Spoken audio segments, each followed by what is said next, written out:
The interval illustrated on this number line is a half-bounded interval because it has one endpoint on one side of the interval, in this case the right endpoint 2, and no endpoint on the other side of the interval, as indicated by the arrow.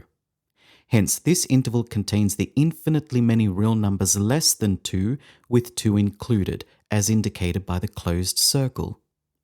In interval notation, this interval can be represented as follows, where the negative infinity symbol on the left indicates that the real numbers included in this interval go on forever in the negative direction of the number line, and the square bracket on the right indicates the inclusion of the right endpoint, 2.